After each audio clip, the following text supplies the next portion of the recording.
सवाल number 1, sugar होने से पहले शरीर को क्या संकेत देती है? सवाल नंबर 2, शरीर के किन अंगों पर शुगर सीधा अटैक करती है? सवाल नंबर 3, शुगर के मरीजों को क्या खाना जहर बन जाता है? सवाल नंबर 4, शरीर में किसकी कमी होने पर शुगर हो जाती है? सवाल नंबर 5, क्या डायबिटीज एक जानलेवा बीमारी होती है? सवाल नंबर 6, शुगर के रोगियों को क्या सावधानियां बरतनी चाहिए? सवाल नंबर 7, डायबिटीज होने का प्रमुख कारण क्या होता है? सवाल नंबर 8, किस विटामिन की कमी से शुगर हो जाती है?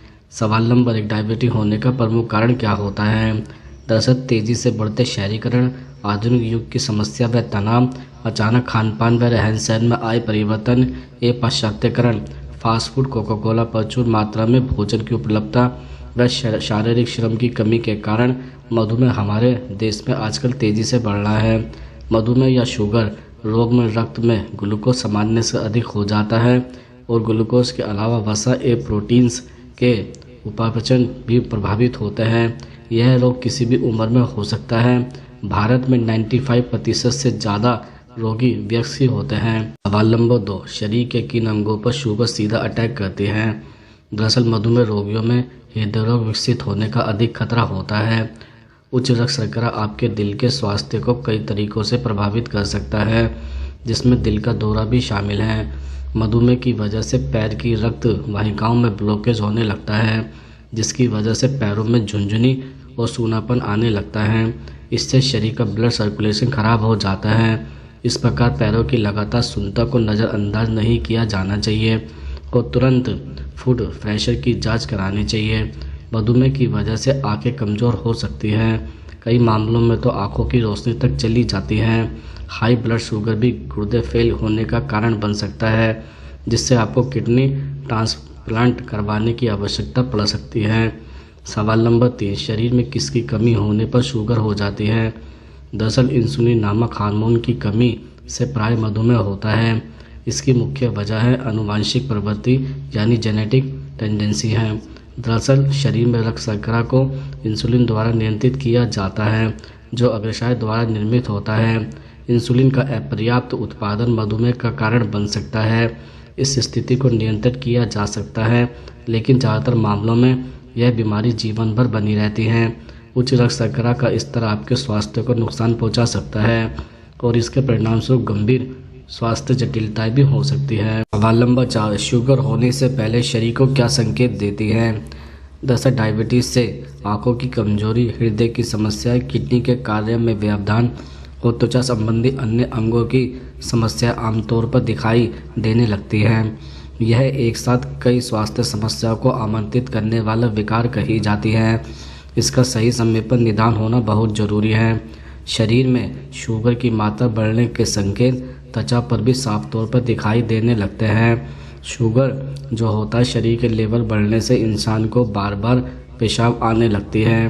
डायबिटीज से मरीजों के शरीर में पानी का स्तर भी बार बार कम होने लगता है, जिससे डिहाइड्रेशन की समस्या भी हो जाती है। इसी डिहाइड्रेशन की वजह से मरीज की त्वचा पर सीधा असर होता है और त्वचा में रूखापन दिखाई देने लगता है। बहुत से डायबिटीज मरीजों को उनकी त्वचा पर काले धब्बे दिखाई देने लगते हैं। ऐसा खासतौर पर गर्दन और कांस में होता है। इसके अलावा कुछ और भी संकेत दिखाई दे सकते हैं, जैसे वजन में कमी आना, अधिक भूख प्यास लगना, थकान, पिंडियों में दर्द होना, बार बार संक्रमण होना या देरी से घाव का बनना, हाथ पैरों में झुंझुनाहट होना, सूनापन या जलन रहना, नपुंसकता आ जाना। कुछ लोगों में मधुमेह अधिक होने की संभावना रहती है, जैसे मोटे व्यक्ति, परिवार या वंश में मधुमेह होना। उच्च रक्तचाप के रोगी को, जो लोग व्यायाम या शारीरिक श्रम कम या नहीं करते हैं, शहरी व्यक्तियों को ग्रामीण की अपेक्षा मधुमेह रोग होने की अधिक संभावना रहती है। सवाल नंबर 5, शुगर के रोगियों को क्या सावधानियां बरतनी चाहिए? दरअसल शुगर के रोगियों को कुछ सावधानियां जरूर बरतनी चाहिए, जैसे नियमित रक्त ग्लूकोज, रक्त वसा व रक्तचाप की जांच करवानी चाहिए। निर्देशानुसार भोजन व व्यायाम से संतुलित वजन रखें। पैरों का उतना ही ध्यान रखें जितना अपने चेहरे का रखते हैं, क्योंकि पैरों पर मामूली से दिखने वाले घाव तेजी से गंभीर रूप ले सकते हैं और गैगिंग में परिवर्तित हो जाते हैं, जिसके परिणाम स्वरूप पैर कटवाना पड़ सकता है।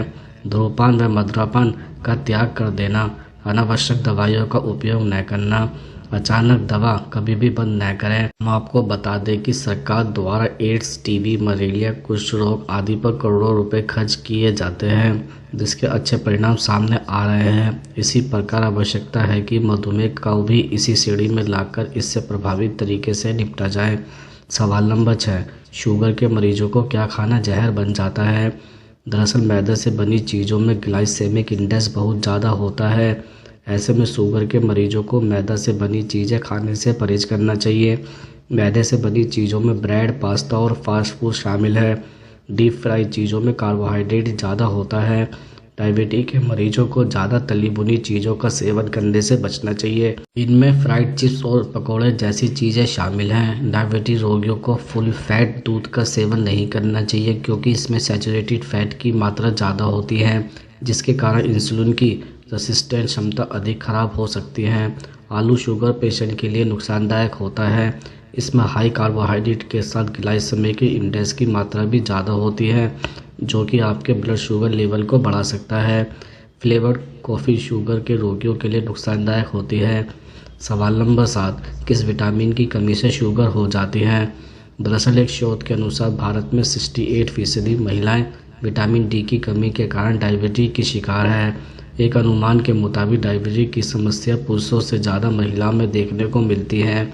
इस बीमारी में शरीर में इंसुलिन बनना बंद हो जाता है, जिससे पैंक्रियाज ग्रंथि सही तरीके से काम करना बंद कर देती है। सवाल नंबर 8, क्या डायबिटीज एक जानलेवा बीमारी होती है? दरअसल डायबिटीज के कारण शरीर में ब्लड शुगर का स्तर बिगड़ जाता है। विश्व स्वास्थ्य संगठन के अनुमान के मुताबिक वैश्विक स्तर पर 422 मिलियन, करीब 42.2 करोड़ से अधिक लोग इस बीमारी के शिकार हैं। WHO के मुताबिक मधुमेह यानी डायबिटीज को दुनिया भर में होने वाली मौतों के प्रमुख कारण के रूप में देखा जा सकता है।